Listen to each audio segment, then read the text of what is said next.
Isang mabiyaya at mapagpalang araw po sa ating lahat. Welcome back po dito sa ating YouTube channel at Facebook page. Ako po ang inyong lingkod, Tagapanood TV. Ngayong araw po ang ating bibigyan ng komento, reaction, opinion ay ang balitang Jackie Gonzaga nilinaw na hindi siya buntis kay Ayon Perez. Pero bago po tayo magpatuloy, nais ko lang po kayong pasalamatan sa inyong walang sawang suporta at pagtangkilik po dito sa ating channel. At sa mga bagong napadaan lang po dito sa ating channel, huwag niyo po sanang kalimutan na mag-subscribe. Hit nyo na rin po ang notification bell para lagi po kayong updated sa mga bago pang video na ating ilalabas.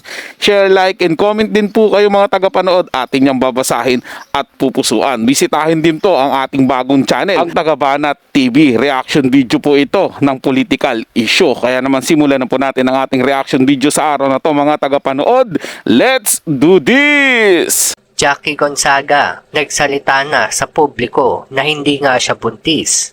Matapos nga ang bali-balita na buntis na nga raw ang noontime host show na si Jackie Gonzaga, ay agad na nga ito nagsalita sa publiko. Tila may gumagawa nga raw ng mga balitang mapanira dahil hanggang ngayon ay hindi pa nga rin siya tinitigilan. Huwag nga raw agad-agad na maniniwala sa mga balitang hindi naman totoo. Dahil ang totoo ay hindi nga raw siya buntis at mas lalo nga raw na wala nga raw silang relasyon ni Ayon Perez. Ang totoo pa nga raw ay masaya nga nagsasama ngayon si Ayon Perez at si Vice Ganda. Kaya tigilan nga raw si Jackie Gonzaga sa mga balitang wala nga katotohanan. Sana nga raw ay wag nga raw maniwala sa mga balitang hindi talaga totoo. Kahit kailan nga raw ay hindi magkakaroon ng relasyon si Jackie Gonzaga at si Ayon Perez dahil nire-respeto nga raw ni Jackie Gonzaga ang relasyon nila ni Vice Ganda. Mahal na mahal nga raw ni Jackie Gonzaga si Vice Ganda dahil higit pa nga sa kaibigan ang kanyang turing dito. Parang pamilya na nga ang turing ni Jackie Gonzaga kay Vice Ganda dahil sobrang close nga silang dalawa. At alam nga raw ni Vice Ganda ito. Hindi nga raw papatol si Ayon Perez sa kanya dahil mataas nga rin ang respeto ni Ayon Perez sa relasyon nila ni Vice Ganda dahil totoo nga ang kanilang pagmamahalan. Kahit nga raw talaga na marami ang tutol sa kanilang pagmamahalan ni Vice Ganda ay wala nga silang pake sa mga tao. Ang mahalaga nga raw para sa kanilang dalawa ay ang kanilang pagmamahalan. Malaki nga rin daw ang utang na loob ni Jackie Gonzaga kay Vice Ganda. Dahil kung hindi nga dahil kay Vice Ganda ay hindi nga magiging host din si Jackie Gonzaga ng kanilang noontime show na It's Showtime. Kaya naman napaka-imposible nga raw talaga na agawin ni Jackie Gonzaga si Ayon Perez kay Vice Ganda. Gusto nga lang daw talaga gawan ng issue si Jackie Gonzaga para nga lang mapag-usapan. Hindi nga rin naman daw kasi makakaila na may angking kagandahan si Jackie Gonzaga at may itsura nga rin si Ayon Perez. Kaya ang gusto nga rin ng karamihan na sila nga ay magkatuluyan. Real talk po yun mga tagapanood, no? Si Vice Ganda po ang dahilan kung bakit naging host yan si Jackie at si Ayon Perez din.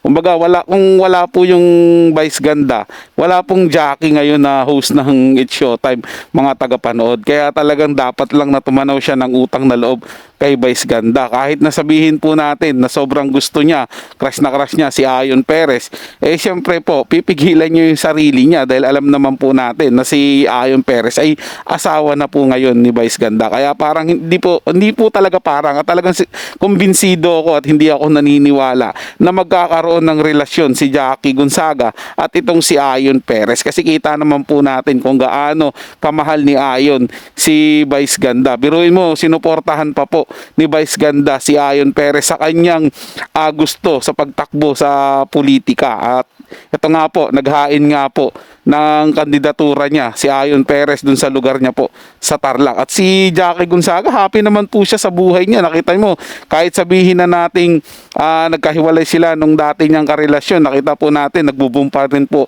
yung karir niya sa It's Showtime. Patuloy po siyang nasa It's Showtime ngayon. Kaya tingin ko po hindi niya sisirain yun dahil lang sa kagustuhan na mapalapit or maging sila ni Ayon Perez. Kaya ano po yan mga tagapanood, gawa-gawa issue lang po yan para siraan po o sirain yung magandang relasyon ni Vice Ganda at ni Jackie Gonzaga. Gayun din po kay Ayon Perez. Kaya sabi ko nga po dito sa channel ko, wag basta-basta maniniwala sa mga lumalabas dyan sa social media. Dapat pa rin po maghanap po ng mga ebidensya kung talagang totoo yan. At wag agad ikwento sa iba na ganto ganyan kasi makakasira po tayo ng isang relasyon o samahan. So yun lang po mga tagapanood, na may nagustuhan nyo po yung ating talakayan sa araw na to. At kung kayo bago lang po na napadaan dito sa ating channel, wag nyo po sana kalimutan na mag-subscribe. Hit nyo na rin po ang notification bell para lagi po kayong updated sa mga bago pang video na ating ilalabas. Share, like, and comment din po kayo mga tagapanood at inyong babasahin at pupusuan. So hanggang sa muli po, ito yung Tagapanood TV. Komento at opinion lamang, wala pong personalan. Paalam po at mabuhay po kayong lahat.